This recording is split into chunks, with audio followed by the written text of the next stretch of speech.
I opened my eyes and stretched out my limbs. For some reason, I felt more refreshed than I had in years. A good night's sleep can do wonders for your body.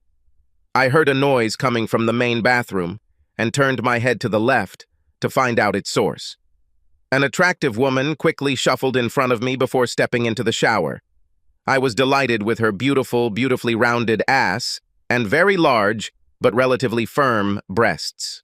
She was one of the sexiest women. A couple of questions immediately came to my mind. Who the hell is she? Why is she in my bathroom? The strange woman looked similar to my wife Bonnie, but the differences became obvious as soon as I looked at her butt and breasts. My wife's butt is wider and her breasts are smaller and much less impressive in every way that could possibly matter. I remained lying in bed, pondering my situation. I was clearly in my own bedroom and in my own bed.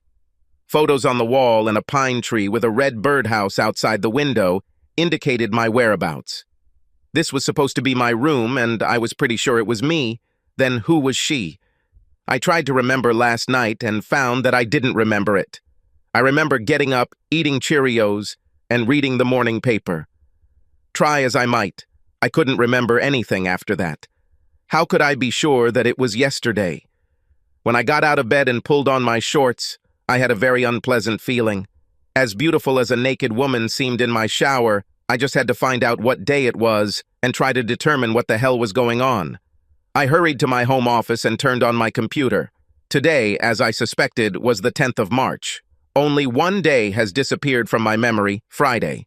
Just one day, but judging by the strange woman showering in my bathroom, some pretty important things were about to happen. Pondering the situation, I wandered into the kitchen. As I reached into the closet for the Cheerios, I heard a noise behind me, turned around and saw what my mind refused to accept. A plump, green-haired teenage girl with facial piercings sat at the kitchen table. What the hell happened yesterday? The child didn't even look up from his smartphone in his left hand. Her lack of interest allowed me to hide my surprise and regain my composure. Maybe this is my daughter's friend? It just seemed unlikely to me that my daughter Kate would ever become friends with such a weirdo. But I couldn't think of any other possible explanation for the presence of a child at my table, unless the circus came to town. "So, you're Kate's friend?" I asked carefully. The thumbs stopped pressing the keys on the phone, and the green hair slowly rose, revealing a girl with a pleasant face. She did bear some resemblance to Kate. "No, Dad. I hate this bitch. What a stupid question. Are you hungover, or drunk, or something else? I would never make friends with myself. I don't have enough social skills to maintain friendship even with myself," she added sarcastically. I turned to grab a bowl from another cabinet, trying to hide the shock I had just experienced. This little freak is claiming to be my daughter Kate? How could she think that I would believe her? Was it a joke? Or have I entered the Twilight Zone? I looked around for the damn sign and couldn't find one. No, this wasn't the Twilight Zone or even the Outer Limits. However, everything was weird as hell. The girl went back to texting, so I didn't need to explain why I asked what she so clearly thought was a stupid question. My daughter was an excellent student and quite popular at school. She was strong, athletic, and pretty as a doll. One missed day could not possibly explain her transformation into this female version of Bozo, the ill-mannered subject. I got very comfortable in life using my brain and deductive skills, and decided to handle this strange situation as one of my business transactions. I tried to say as little as possible and learn as much as possible before stepping into any minefield. Then I heard a loud burp and turned around in surprise again. Standing in the kitchen doorway was what can only be described as a big, fat kid. He was probably about 5 centimeters shorter than me and a couple of years older than the green-haired clown sitting at the table. He was wearing an oversized t-shirt that reached almost to his knees with short sleeves, but since it was at least a size 3XL, the sleeves covered his elbows. His hair was cropped, and his man's breasts seemed to rival the breasts of the woman in my soul. What the hell is going on?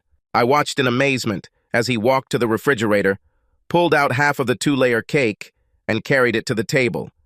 Then he sat down and started eating it, He didn't even cut a slice, but immediately started eating the whole damn cake. I must have been staring at him because he looked at me while sticking a forkful of frosting into his mouth. "Why are you looking like that, Dad?" "Did you want this cake?" asked this elephant as soon as he managed to swallow a large piece of icing. I slowly shook my head and ran out of the kitchen. My son Jim was a physically strong child. He was a member of the school's weightlifting team and planned to sign up for the football team in the fall. The guy in my kitchen was a fat ass. The only similarity between them was the color of their hair and eyes. Then a thought came to me. These two claim to be my offspring. Then where are my real children? I hurried upstairs to look into their bedrooms. As I partly expected, the rooms were empty. At least they were free of traces of human life, but they were filled with electronics. I was amazed at the various laptops, gaming consoles, iPads, plasma TVs, and some things I couldn't even identify. Both children's rooms contained more crap than Best Buy. When I left Jim's room in complete confusion, I almost stumbled upon the naked woman who had been in my bathroom earlier. She was now wearing shorts and a nice blouse, and she looked damn hot. I stopped in my tracks and waited for what she would say. "Good morning, dear. You slept late today? Usually by this time you are already outside, mowing the 200-acre lawn that you previously called a lawn. Are you all right?" she asked, while I stood there with my mouth open. "Yes, I feel good. I'll go mow the lawn right now," I promised, directly to her chest. I looked up and saw a smile on her lips as she walked past me and down the stairs. Mowing the lawn is a great time for reflection. You can finish the entire yard without having to concentrate on your actions. Hell, most guys can mow their lawns while they're asleep. Walking around the backyard, I thought about the situation. For some reason, I was sure that the missing day and the strange events of the morning were connected. But how? Some time later, I was mowing the grass outside the garage when I suddenly had a flashback to the previous day. I focused on this, and gradually, the memory began to return. During the rest of the morning, I vaguely remembered how I managed to end up in my current circumstances. I realized that some pieces were still missing, but I remembered enough to put most of the puzzle together. We, my family and I, agreed to participate in a reality show. It was similar to where wives switch families, but with some key differences. Obviously, one of the biggest differences was that, here, fathers changed families. When I tried to remember how the show went, I wondered how I agreed to all this. There wasn't a single camera operator here. But somehow, everything has to be recorded and later edited. We all had to live as usual. All members of these two families were subjected to some type of hypnosis, in combination with some new but supposedly harmless drug. This will make us all believe that we are actually a real family. Of course, this presented some interesting possibilities. I'd have to sleep with another guy's wife and he'd sleep with mine, but it wouldn't feel anything new or exciting. We must have been programmed to think that we have been married for many years. I thought about how this would limit the amount of sex and the pleasure we get from it. I struggled to believe that my wife, Bonnie, would ever agree to participate in this kind of dubious broadcast, or that I would agree for that matter. Apparently, the drug did not have as strong an effect on me as it should have. I could remember a fair amount, but I still had huge gaps in my memory of the previous day, as well as what I was supposed to do in this new reality that was now my life. Was it a competition? Should I have tried to win somehow? Then I remembered there was no time limit, and how long could this go on? They said it could be days, weeks, or even longer. Everything will depend on the ratings. Everyone we come into contact with will act as if we really were the family we thought we were in our hypnotic state. In our lives, other people can become part of the show by playing themselves. I thought about it and realized it was only a matter of time before someone screwed up and said or did something to ruin the show. It is not easy, especially for school children, to support such a farce, even though the producers tried to select families as similar in appearance as possible. I decided to play along and not show anyone that I had at least partially restored my memory. This fact could have allowed me to better understand the show. what was expected of me, and what I had to do to win, if there was a winner. Hell, I could play dumb in the best possible way. Much better than most, in fact. I put the lawnmower away and returned to the house. The woman playing my wife leaned over the kitchen table, wiping an imaginary stain from the oak surface. I played it cool and stroked her ass through her shorts. She jumped up and turned to face me. I suddenly became worried. Did I screw up? Shouldn't she think that she is my wife? Were there any rules about touching that I forgot? I braced myself and forced myself to smile. "What's gotten into you, Chuck?" she demanded. "You know, I don't like surprises, and I certainly don't want to be rudely caressed in public like some kind of slut." I looked around the room with exaggerated slowness, then turned my gaze to my new wife, whom I decided to call Bonnie, although I knew that she was not Bonnie. To do things differently would mean that I know what's going on, at least in part. Then it occurred to me that every word, every interaction would be recorded in some way and possibly shown to millions of viewers. There must be tiny cameras everywhere. I'm sure I didn't want my friends and family, not to mention the millions of viewers, to think I was a damn weakling. "It's hardly public here, Bonnie," I answered calmly. "This is our kitchen, and you are my wife. So everything is quite within the framework of the Geneva Convention. If you think that it was rough caresses, then I wonder what you have to say about it." As I continued talking, I reached out and squeezed her large breasts. I had to admit this new wife of mine had one hell of a feeder. All viewers will be impressed by my ability to solve the situation. "Chuck, children can come in and see us at any time. Please try to control yourself," the arrogant bitch replied, pushing my hands away from her ample breasts. "Hell, we'll feel the floor shaking long before those two come into view," I countered. "The only thing they can do in secret is eat banana splits." "Now you underestimate our children? What came over you? Are you feeling bad or something else? Chuck, what's going on?" "Well, now that you asked, I'd say what's going on. Looks like about half a kilo a day per child," I chuckled, thinking how cool that would sound to everyone watching. "What the hell is wrong with you that you get nervous over something stupid when your husband gives you a little squeeze? You didn't behave like this on our honeymoon."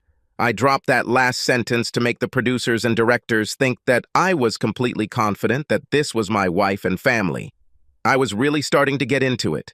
We didn't have children during our honeymoon, and then you treated me with respect. As far as I remember, that first night you promised me that you would never do anything to hurt me or embarrass me. Are you going to keep your word or take it back after all these years?" Fake Bonnie retorted. "Well, since you asked, I guess I'm going back on that promise if squeezing those amazing breasts and rubbing that smooth round butt are things that hurt or embarrass you," I amended. "I will pretty much enjoy these breasts whenever the mood strikes. This is what I can promise, and I will keep this promise." For a few seconds, she looked at me as if I had two heads. Then she simply cleared her throat and marched out of the room with complete disdain.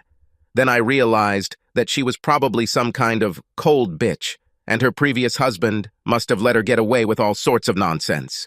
Then it occurred to me that this is the purpose of the show. It was like the taming of the shrew, at least as much as reality TV can be compared to the Bard's Tale. People would watch, eager to see what the hell I was going to do with the freak twins and the Ice Queen. Will I somehow be able to bring the children into at least some form, even remotely resembling people? Will I be able to warm the frozen bitch with whom I was saddled one way or another? I realized that, if I could complete these difficult tasks, the show will end up with big ratings, and I'll be a fucking national hero, at least to fathers and husbands everywhere.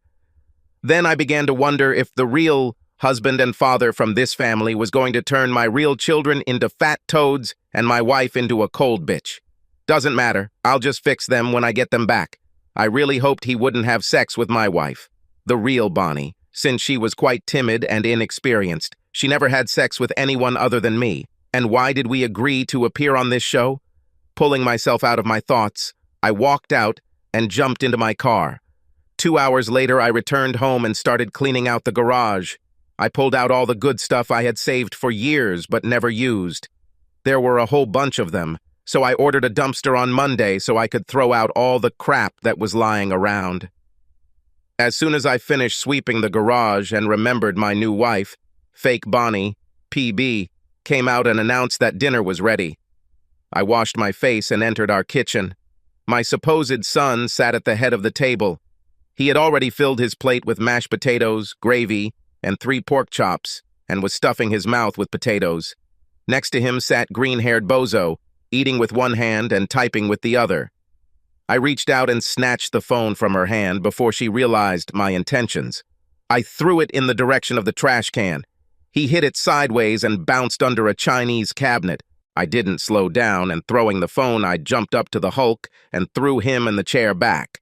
I felt sick when his head bounced off the floor and the chair broke into small pieces.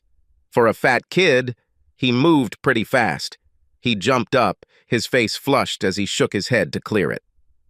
I will sit at the head of the table, and no one will start eating until my mother and I sit down, I said with amazing calm. I'm not going to live with damn gluttony. Now get your shit out of my way and sit next to your green-headed sister. From now on, you will eat no more than 2 chops and less than 1 kilogram of potatoes, as well as vegetables. So, do you have any questions, comments, complaints? The fat man sucked in a breath, shook his head, and carried the plate and drink to the empty chair next to his sister. PB stood at the stove in complete shock. She was virtually speechless. I couldn't help but think that I was part of a theatrical performance as I turned to my next victim. Kate? I began to feel awkward calling this creature after my beautiful daughter. Never bring your phone to the table again. From now on, you will participate in the conversation during lunch and help your mother wherever you can. Do you have any questions? She smirked slightly before looking down and focusing on her plate. I realized that I would have to work hard with her. I carefully picked up the pieces of the broken chair and carried them to the pile of garbage from the garage. When I returned to the kitchen, the Green Hornet baby and the Vanilla Marshmallow baby were sitting quietly, waiting for me to take my seat. I carried the extra chair to my seat and set it down. Then he moved towards Bonnie's chair and pushed it aside, inviting her to sit down. Still speechless, the woman living as my wife took her place. The children sat with their mouths open, seemingly surprised that I had pulled out a chair for their mother. I couldn't help but think what a jerk this family must be. Well, things were about to change dramatically. It probably went unnoticed, but I cleaned out the garage today. I put all the junk that had accumulated in the garage outside. I'll throw it in the trash container I ordered for Monday, I added. I see you're all on the edge of your seats trying to figure out how this news is going to affect you, isn't it? The woman with the amazing breasts, as well as her offspring, sat stoically, seemingly completely uninterested. Well, everything was about to change. Millions of people will be watching how I handle the situation. I knew that if I did well, I would see my picture on the cover of the tabloids at the local supermarket on Sunday afternoon. Since you're asking, I'll explain what's going on. You children are exposed to ridicule and shame throughout your life. Simply put, you look like hell.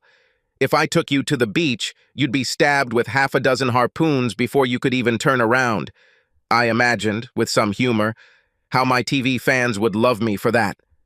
This is unacceptable for me, as well as for you. Now I have their attention. PB's face turned red and she became angry. Jim's grace vanished and he blushed deeply. Kate turned a deeper shade of green, but kept her eyes on her plate. Starting Monday, we will have healthy eating.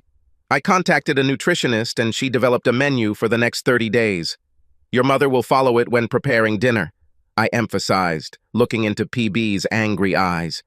You two will run with me every day after school, and then we will train in the garage on the machine I ordered today. In a few months, you kids will thank me. I believe my belly and breasts will change too, so I will benefit too. It will be fun. My statement was met with dead silence. This bothered me for a few seconds until I realized how cool it would all look on my home screen. These beach balls will get me in shape if they don't kill me. That evening, as I was getting ready for bed, I kept an eye on PB. She casually stripped down to her panties, put on her pajamas, and slid into bed. It was obvious that she believed that I was her husband, since there was no hesitation. There were no hidden glances thrown at Chuck, as any normal woman would do if she was looking at a man whom she had never seen naked before.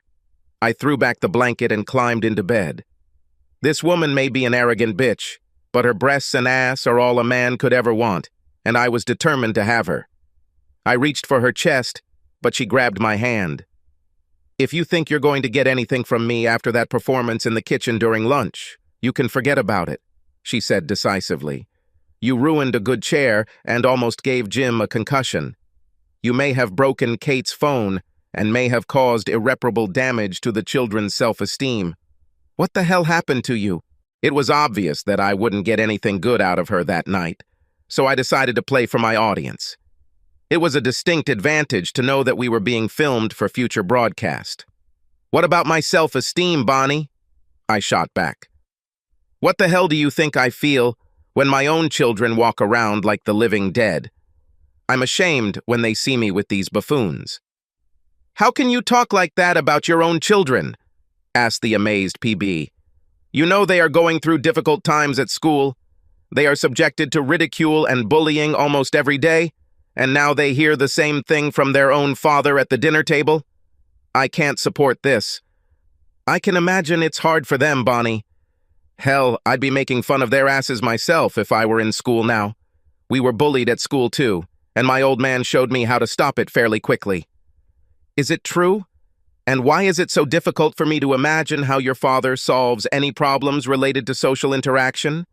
This man is a social moron," PB added. "So now you're trying to destroy my father's self-esteem, or mine?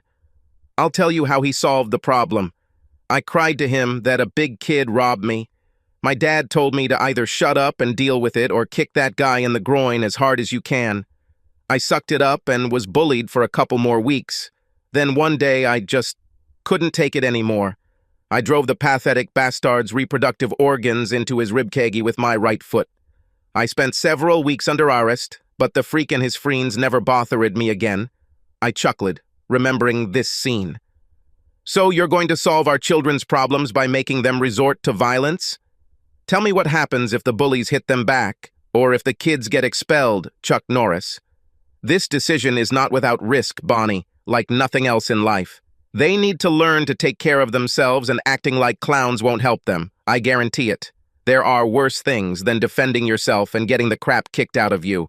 One of them is beating the crap out without self-defense. Another is loss of self-esteem and suicide. These children need to strengthen themselves mentally and physically," I insisted. "If you hurt my children, or cause them trouble, or embarrass them, Chuck, I will stand against you," Bonnie promised. "You were always too busy with your damn company to spend time with them. Now you're disgusted because, you see, you don't like the way they turned out. I did everything I could, but they need a father who would notice them and care for them. Where the hell do you think we'll find him?" Bonnie demanded angrily.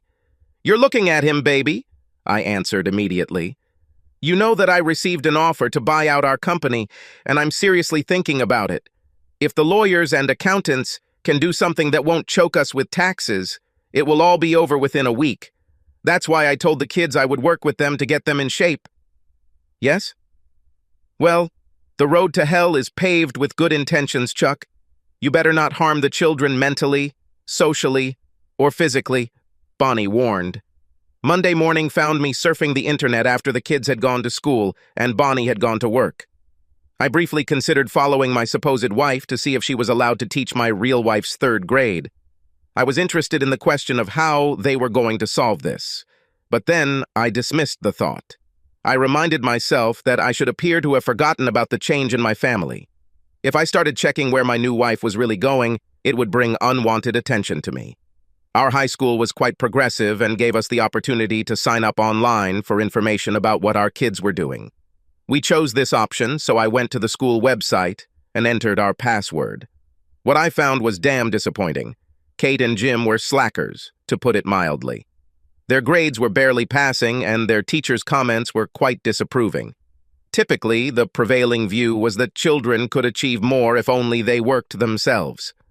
I also thought about how the show's producers managed to put everything online, and how 2 kids from someone else's family could be included in my kids' school records, photos and all. I wondered how much it must cost to do a switch like this, and so thoroughly. These guys were good. I spent the rest of the morning cleaning the house. My home exercise machine arrived early in the afternoon, and I spent a couple of hours putting it together in the garage. I was ready when the kids got off the school bus. Children, change into something comfortable, and we'll hit the road right away, I urged with all the enthusiasm I could muster. We'll run a few miles and then pump some iron on this cool weight machine. Then we'll study a little. You'll like it.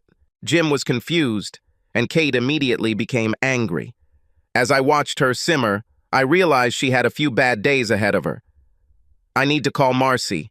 Then I have to post something on Facebook before my favorite show starts. So you guys continue without me. Cultivate the father-son bond. Besides, I'm not as fat as Jim.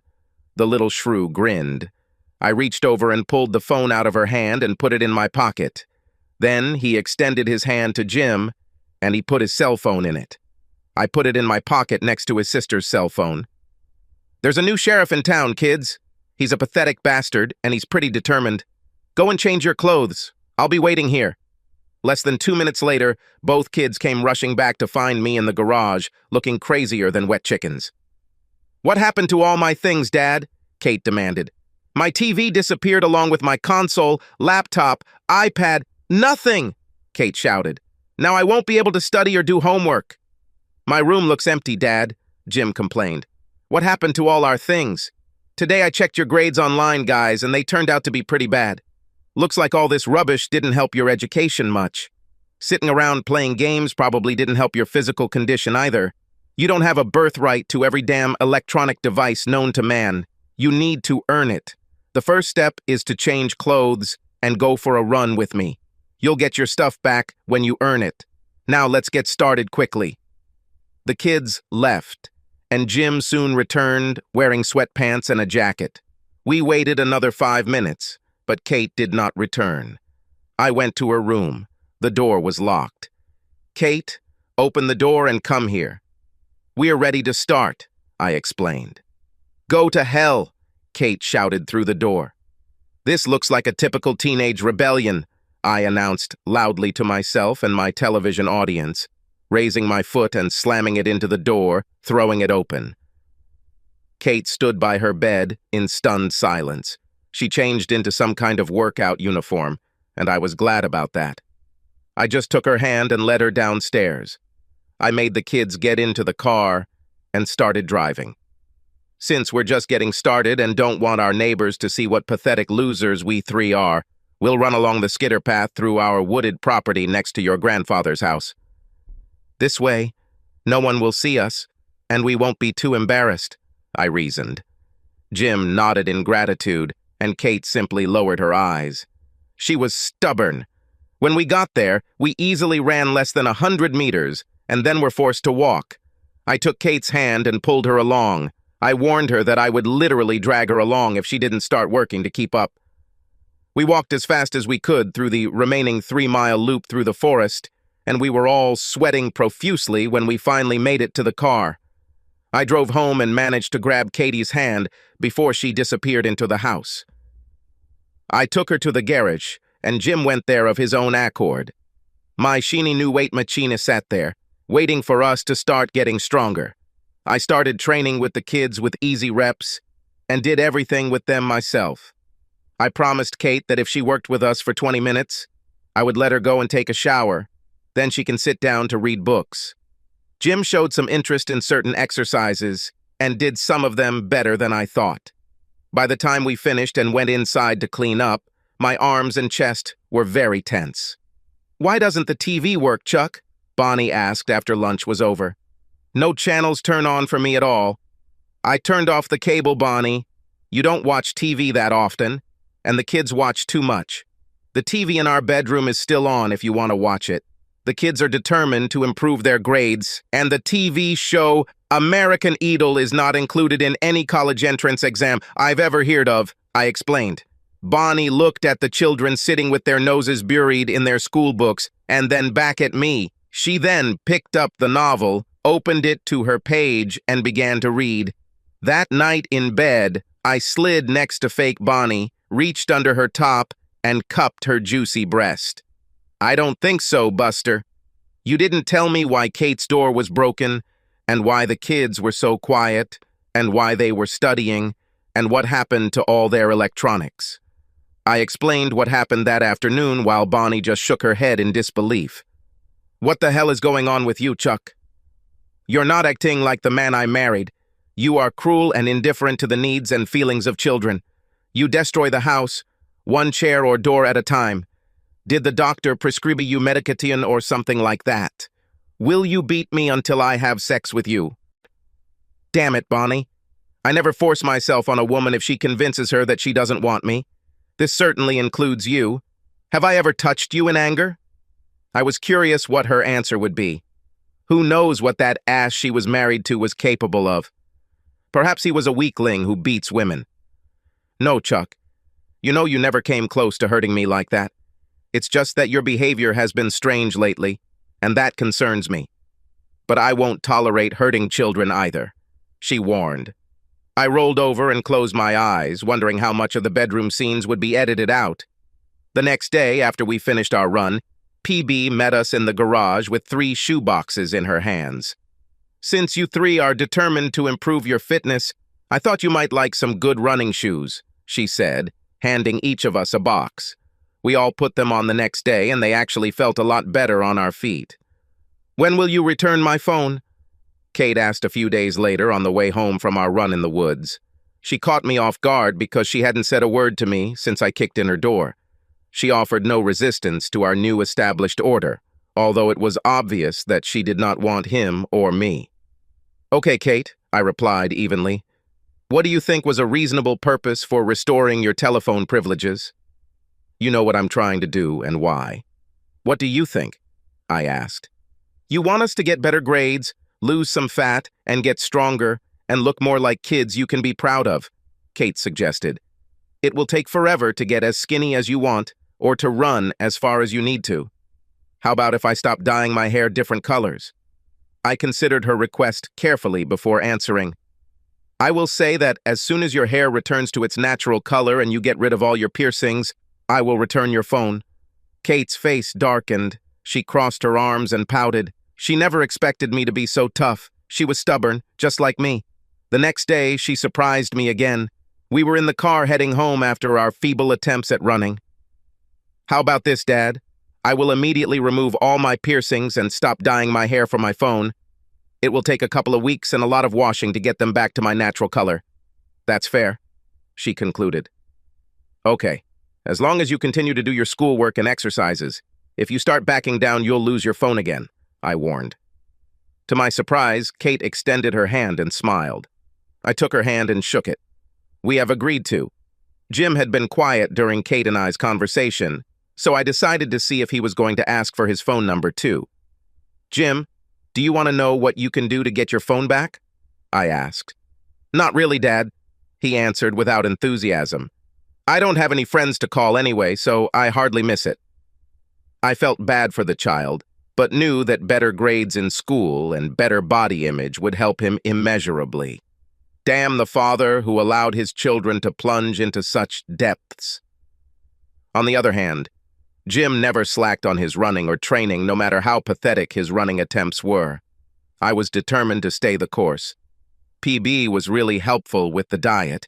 I was more than a little surprised at how she stuck to the plan while still being able to prepare a meal that was both delicious and nutritious.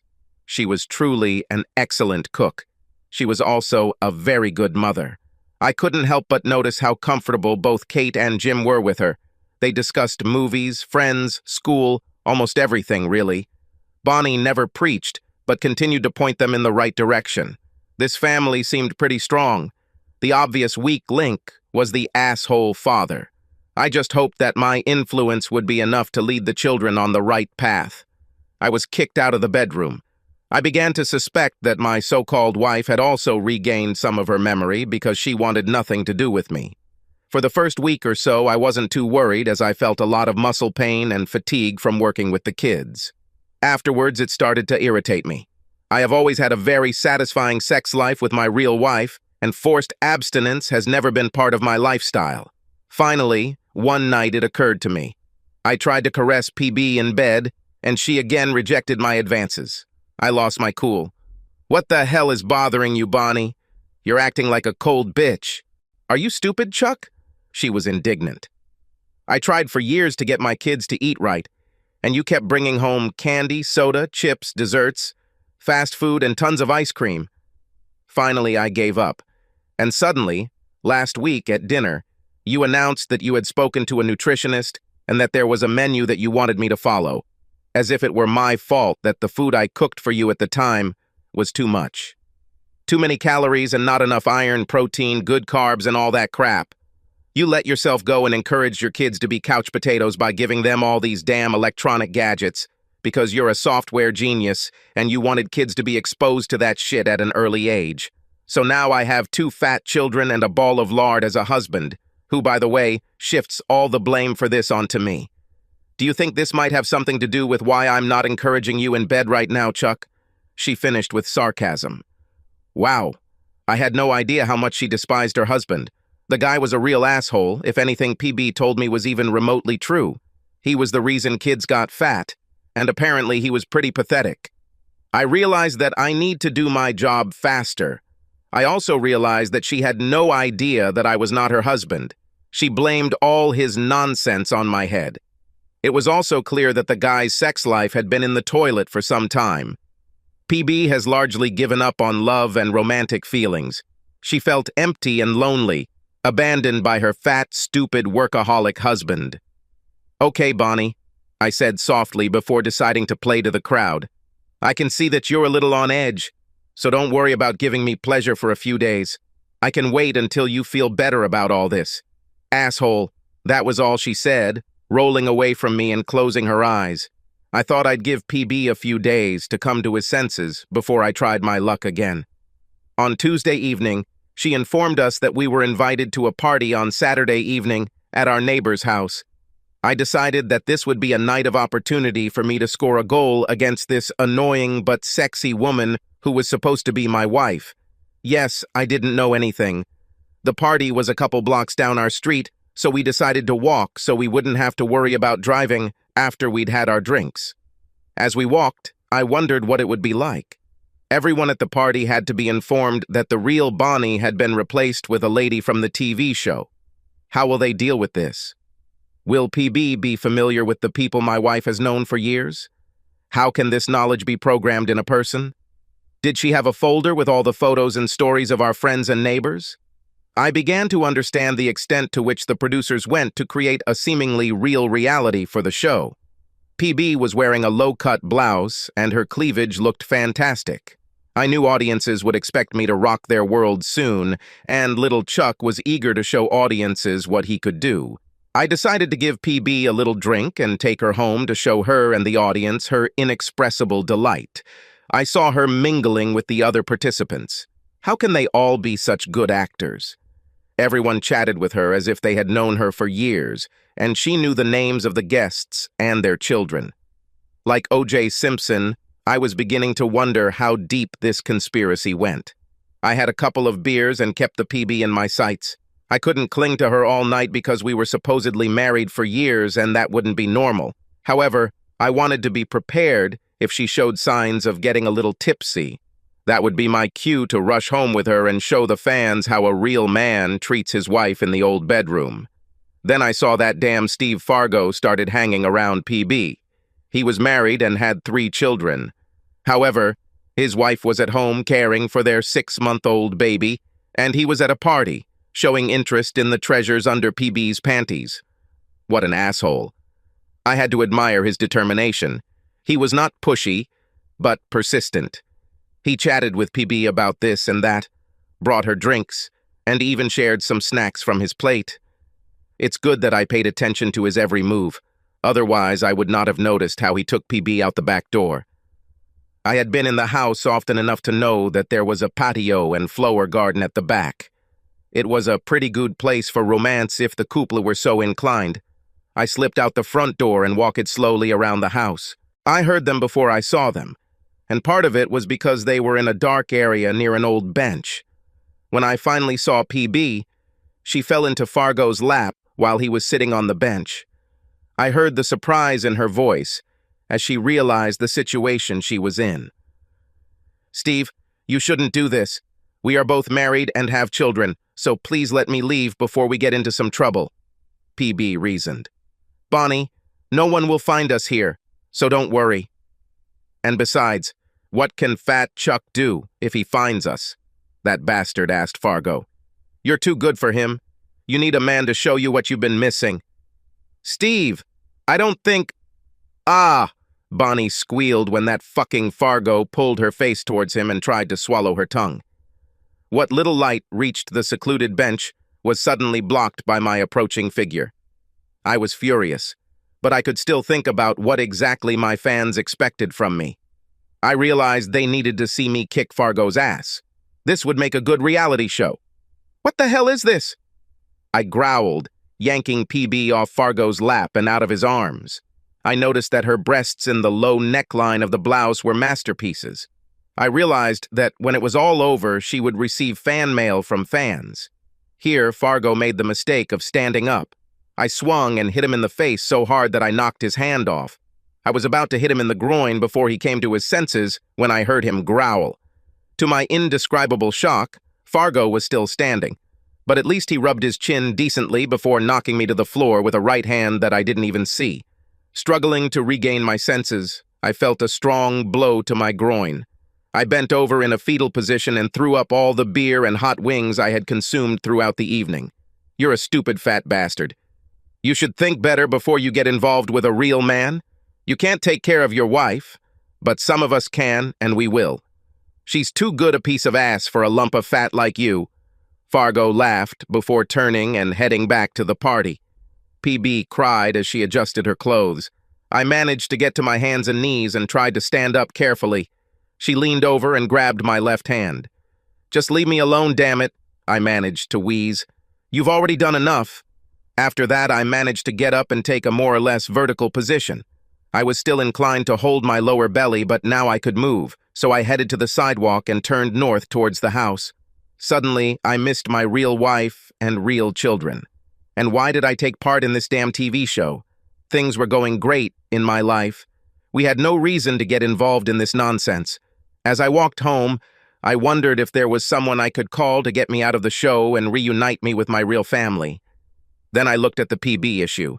If I can't somehow complete the exchange by ending my family's involvement in this TV fiasco, I will at least rethink my actions towards her.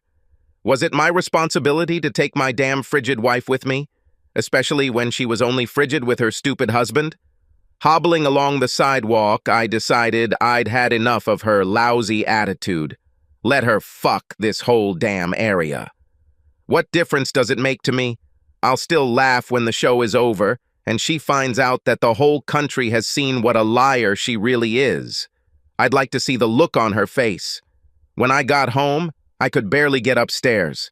I grabbed my clothes for the morning, as well as a bucket in case I vomited, and headed to the spare bedroom. I lay down in the fetal position, contemplating what an ass I'd made of myself. Finally, sleep took me away. The next day was Sunday. The previous 2 Sundays, I took the kids for an early run. This morning, I stayed in bed, feeling sorry for myself. My genitals showed surprisingly little effect from Fargo's rough treatment. My chin didn't really hurt much from the impact last night. I was just depressed about my recent failures. Who would have thought Fargo was such a badass? Then I got a real surprise. There was a soft knock on my door, and it slowly opened to reveal Kate, or at least the Kate of this reality, standing in her running clothes. "There you are, Dad. I'm guessing you and your mom had a fight because you're sleeping in the guest room. I don't want to bother you on Sunday, but you yourself said that we will be running early on Sunday morning. Are you ready? Jim is getting dressed, so we're waiting for you. It's already light." "Okay, Kate, I'll go with you. Just give me a minute to get ready," I asked, thinking about what had just happened. Kate was actually really excited to get out and run this 3-mile course. This was supposed to be the silver lining in my damn dark cloud. As we drove toward the wooded area where we usually ran, Kate chatted. She seemed happier now than she had ever been since the day I first saw her sitting at her desk, typing on her smartphone as if her life depended on it. I didn't want to spoil the moment, so I didn't elaborate on the reason for her apparently positive change in mood. I was happy to see that her hair had turned a very light green. She clearly kept her word about not wearing makeup anymore. Jim seemed pleased too, as he answered his sister's questions and taunts. I had success with children, but with PB, everything was bad. Over the next few weeks, we settled into a status quo. The children seemed happier. I gave Jim his phone when he showed me that he had improved his grades. Kate's hair had finally turned a very beautiful dark brown color, and the holes in the piercings were barely noticeable. She could now use the plasma TV as a reward for raising her school grades a notch higher. PB and I were still sleeping in separate rooms and barely talking. I don't know if she was angry because I ruined her enjoyment of Fargo or embarrassed because she was caught kissing me. It didn't really matter as long as she didn't touch me. I was satisfied that the audience saw that I was not some henpecked bore. I was determined to prove to everyone that I could get along just fine without her. At the end of June, Kate asked if we could start running in our area instead of going to the old Skid Row to do some conditioning. Since the children and I had improved significantly in the couple of months that we had been studying, I agreed. When we went outside to start our run the next day, 2 girls wearing running shorts were walking down the road. Kate ran towards them. Then she presented them to me. "Dad, Jim already knows these girls. The blonde is Chris McLean, and the redhead is Hope Lawrence. I was talking to them recently about how we've been running for a couple of months, and they want to run with us, or at least with me. They're on the school cross-country team, and they want me to go there next fall. If they think I'm good enough, I'll join the team." We started jogging, and in about 30 seconds, all 3 girls were over the first hill and out of sight. I didn't realize Kate had improved so much. "Well, Jim, it looks like we, the 2 laggards, will run together in the rear guard. We'll never keep up with them," I chuckled. "What do you mean by we, paleface?" Jim asked, quickly accelerating and moving away from me. I was wondering how the hell a fat kid can run so fast, watching him go into the turn in front. Then I suddenly realized that Jim wasn't so fat anymore. With grim determination, I also began to run faster. By the time I finished my 3-mile loop and staggered out onto my path, Kate and Jim were showing Chris and Hope the exercises they did on our weight machine. "Wow, Jim, I didn't even know how strong you were," Hope said. "I can't lift even a third of your weight, and you do it 15 times?" I looked at Kate, and she faked a finger in her mouth as if she was vomiting. I guess it's just that sisters aren't impressed by their brother's exploits. Then I took a closer look at the machine and saw that Jim was pressing the same weight that I use in my workouts, and I thought I was doing good.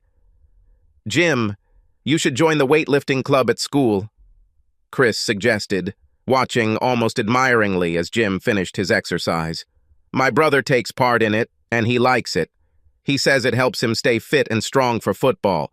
You know, next year you'll have to play football, Jim. My brother says the coach is always looking for big, strong guys, especially if they can run as well as you." I decided to leave the children alone and went into the house to drink water. I realized that there was nothing I could say or do that would help Jim's self-esteem any more than these 2 teenage girls casting covetous glances at his muscles. As I finished my glass, the phone rang. It was Marge Sampson, and she invited Bonnie and I to a house party the following weekend. I couldn't think of a good reason for refusing, so I hesitantly agreed. I've rethought my reaction to the Fargo fiasco. I never gave PB a chance to explain herself on her part. My pride was shattered along with my reproductive organs, and I was humiliated and embarrassed. I needed to consider all options before I ended this marriage. I just hoped another husband would do the same for mine. After lunch, I helped PB put away the dishes. While loading the dishwasher, I mentioned that Marge had invited us to a party the following Saturday. PB's face immediately darkened. "Did you decline the invitation, Chuck?" PB asked nervously. "No, Bonnie, I didn't. It's time to come out of this self-imposed exile and have some fun. I agreed for both of us, and even promised that we would bring dessert. Are you ready to come with me, Bonnie? Are you asking me out on a date, Chuck? Even after what happened at the last party? You haven't spoken to me since then, and I thought you were thinking about leaving me, PB admitted shyly. Because of what happened that night, Bonnie? Did I make a mistake somewhere in what I thought I saw? I asked hopefully. Chuck, if you're talking about seeing me on Steve Fargo's lap while he was kissing me, then you saw everything correctly, PB assured me. But what you may not have seen is what led to this. I foolishly went out to the patio with Steve to cool off and get some fresh air. I had no intention of being involved in any affair, Chuck. He led me to that dark corner and suddenly sat down on the bench, pulling me onto his lap. I was taken by surprise at that moment, and even more so when he started kissing me. Before I could react, you came to the rescue and Steve let me go. I seem to remember that part quite clearly, Bonnie. You walked away, and then he stood up. Then I smashed my knuckles on his chin and got hit on my ass. Things got a little fuzzy after that. Did I hit him in the legs like I was saving you, Bonnie? From my perspective, I felt like I beat the crap out of myself. I was confused and did nothing to protect your honor or mine, I added. Chuck, you didn't know Steve was a boxer. He almost made it to the Olympics 20 years ago. I never expected you to be his equal. What matters is that you did your best for me. I was afraid that you believed that I willingly got along with him. The way you acted when I tried to help you made me think you hated me. I know I shouldn't have let him get me into this situation in the first place. Since then, I've been too ashamed to look you in the eyes, PB admitted. That's interesting, Bonnie. After he beat me so easily, I felt fucking humiliated. I thought I had pretty much ruined all the respect you ever had for me. Truth be told, my first reaction was that you were a slut, and I could live without you. But the next day, when I felt better, I started to think about it all, and it seems like you were pushing him away quite a bit when I came. I know you're not a slut, not even close. But the fact remains that I failed to adequately protect my wife and reacted poorly to her attempts to help me after I was hurt. I decided to just hide in the guest room rather than expose myself to further embarrassment. I was a useless fat piece of shit. I know I'm not Charles Atlas, Bonnie. I'm trying to lose fat and get stronger so you can be proud of me. You always look so damn beautiful and sexy that I'm afraid you're out of my league. You can do better than a fat ass who can't even defend your honor or his own. Do you think I'm sexy and beautiful, Chuck? You haven't told me about this for years. And I didn't fall in love with the muscles. I fell in love with a smart, gentle, loving, hard-working man, PB answered. What's his name? I asked quickly. I'll hire someone to beat him up. Why don't you come back to our room tonight and I'll show it to you, Chuck? PB suggested. I moved my things back to the master bedroom so quickly that it takes me longer to talk about it. It was not yet 11 when I slipped under the covers naked. I lay in bed, staring at the bathroom door. Finally, it opened, and PB came out wearing a very sheer nightgown. Suddenly, I realized that I didn't want millions of people to see her completely naked. This should be an intimate moment between husband and wife, not a soft sex show for desperate housewives and construction workers. Then I remembered that she is not my wife. Most of the men watching will be rooting for me to rattle it off quickly. Tomorrow, I will become a common hero at the water coolers of corporate America. I will also be the guy who knowingly cheated on his wife and was also the direct cause of cuckolding another man and ruining the reputation of that beautiful woman. She was a wife and mother and deserved some respect. Crap. PB slid into bed next to me. She leaned over and kissed me. I felt her amazing breasts against my chest as I ran my hand down her back and down to her ass. She was one of the sexiest women with curves in all the right places. Then I came to my senses. Bonnie, I didn't mention it, but the doctor said I needed to rest my reproductive organs for a month or two to recover from the Fargo blow.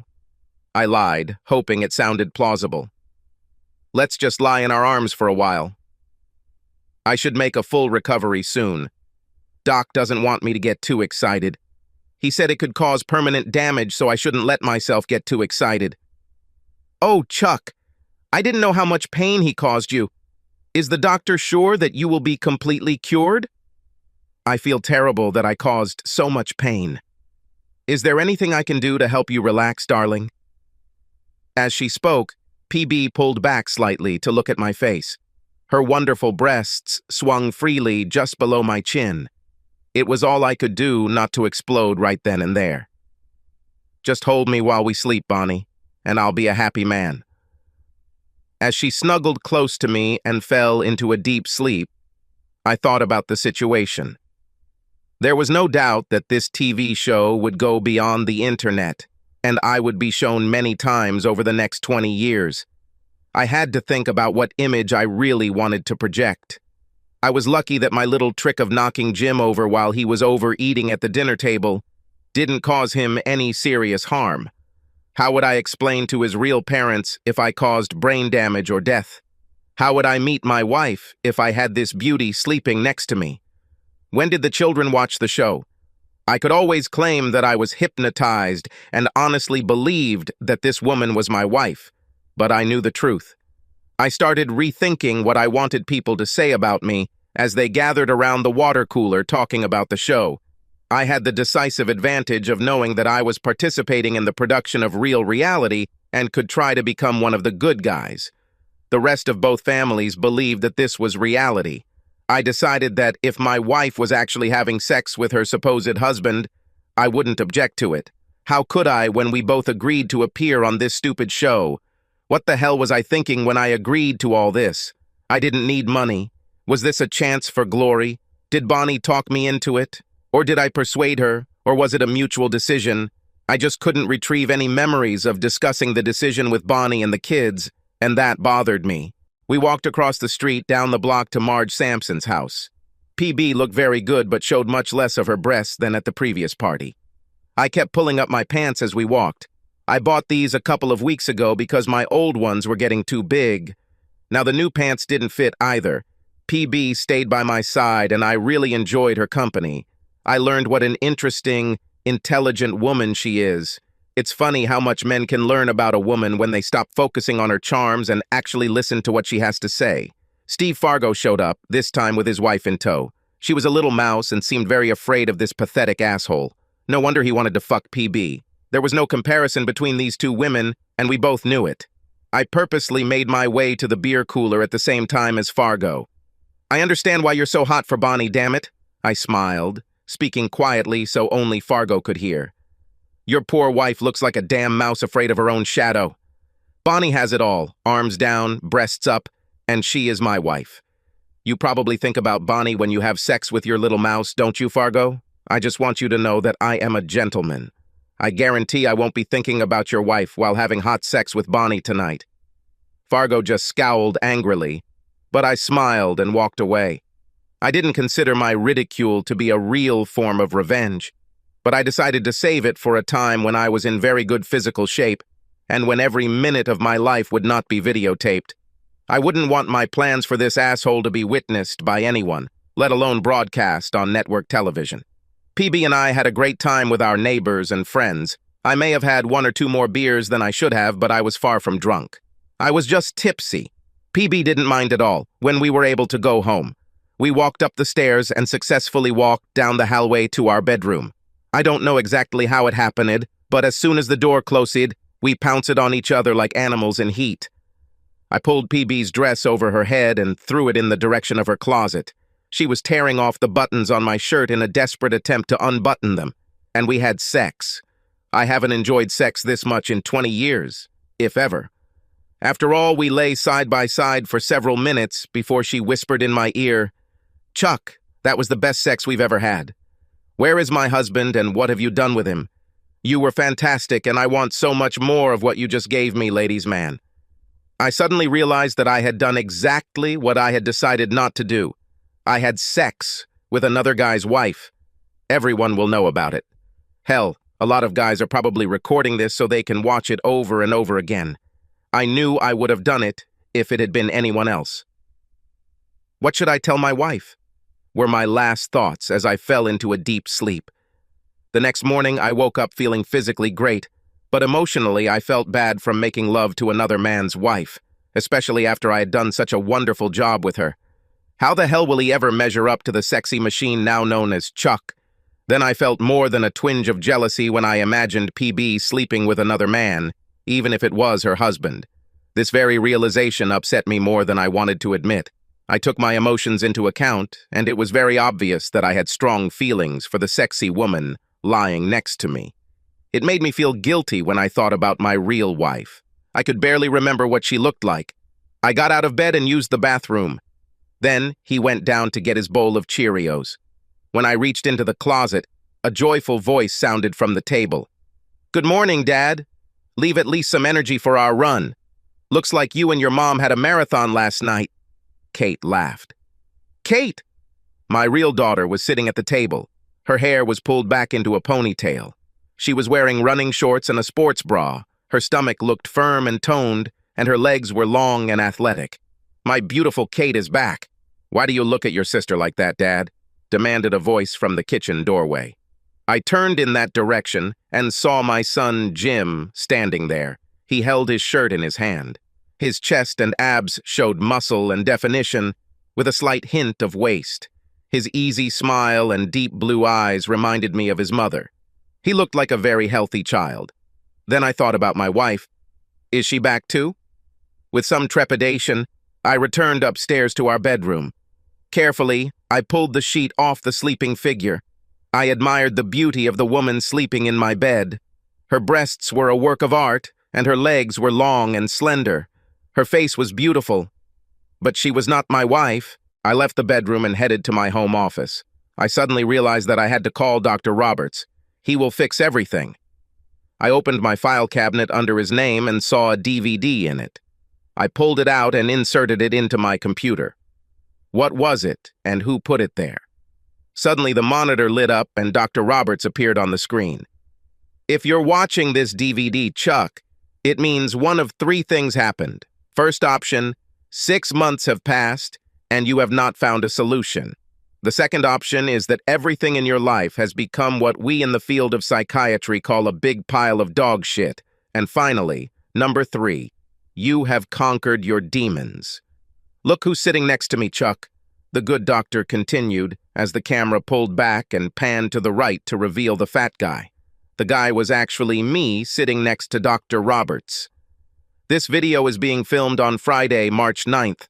You have agreed to allow me to use an experimental hypnosis technique on you in the hopes of helping you rise from the depths of despair and depression. If you feel like you are not coping right now, please call my emergency number immediately. If you feel like you're doing well, sit back, watch and listen. You've been my patient for over a year. You were depressed and you didn't even know why. When I asked about your family, you told me that your children were doing great, that your wife had become unfashionable and unsophisticated, but that you were both very much in love and your sex life was great. However, under hypnosis, you told a completely different story. Your children are out of control. They became fat and lazy. They spend all day playing with their electronic toys and eating junk food, and you actually encouraged it. You were ashamed of the way they looked and acted, and you also denied your role in all of this. You also admitted that you are embarrassed by your own appearance. To hide your shame and insecurity, you left your wife, whom you considered extremely attractive and sexy. Emotionally gone, Chuck. Conventional therapy and antidepressants could do little to alleviate the problem, so today you agreed to undergo an experimental procedure that, when used, was successful in almost half the cases. I'm going to hypnotize you, Chuck. This, combined with the medicine used to treat arthritis, will allow your mind to enter almost any reality I choose for you. You had a choice. Sometimes the psychiatrist will tell the patient that he has entered an alternate dimension. Sometimes we tell him that he has moved forward in time. The option you chose is that you are supposedly on a reality show where you believe that you have switched places with another husband. In this scenario, you won't have to go into denial anymore. This option will allow you to see your family for who they really are, and also encourage you to take steps to correct that reality. Since reality is so different from your perception, you most likely will not believe that this is really your family. All technical aspects of this scenario will be created in your own mind. You will define the rules and goals of the show and how it should work. It would be too difficult for me to try to cover this. especially when all you have to do is give you a suggestion and your imagination will do the rest. I turned around and saw Bonnie and the kids looking at me. The blank expressions on their faces showed that they were not getting into the situation. "Are you okay, Dad?" "You're acting strange today," Kate said. "Is there bad news on the computer?" "I owe you all an apology," I began. "I haven't been a good father or husband for the last few years. I was obsessed with being a big success for my software company and lost all sense of what was really important in my life. The last few months have been really strange for me, and I know I've put you all through a lot. The only excuse is that I wasn't really myself, and I mean that literally. Does this mean you won't run with us anymore, Dad? Won't you come cheer for me in cross-country so the other kids can see what a great dad I have?" Kate doubted. "Yes, Dad. What about lifting weights? I was reaching out with all my might for a place where I could kick your ass. Now you're going back to the old father who didn't really care what I did?" asked Jim. "Aren't you going to come to my football games this fall?" "The guys think I'll start at linebacker since Ted Gillow and Tracy Reynolds graduated last year. Does this mean I will lose my amazing lover and my new best friend Chuck? Does this mean I'll go back to being a sexually frustrated elementary school teacher?" Bonnie suggested with a smile. "I don't think I can refuse what I discovered last night." "Mother, there's too much information here. But it's good that you feel that way because some of my friends ask me about Dad. They think he's pretty hot. Hell, they think Jim is hot these days, too," Kate argued. "It's funny because the guys at the weightlifting club keep asking me about my sister and telling me how lucky my dad is to have such a hot wife." "It's actually quite awkward for me," Jim admitted. "Wow, Chuck, look what you did to this family," Bonnie laughed. "And now you're apologizing for it?" Kate and Jim both look great and have a lot of new friends and apparently more than a few fans. I have a sexy husband that I have to keep a close eye on lest some nymphomaniac tries to steal him from me. And you have a wife who turns a few heads but completely adores you. What exactly are you apologizing for, and what do you propose to do about it?" I looked at the three of them smiling at me and realized that I had misunderstood something in this wonderful life. Depression will no longer be my companion.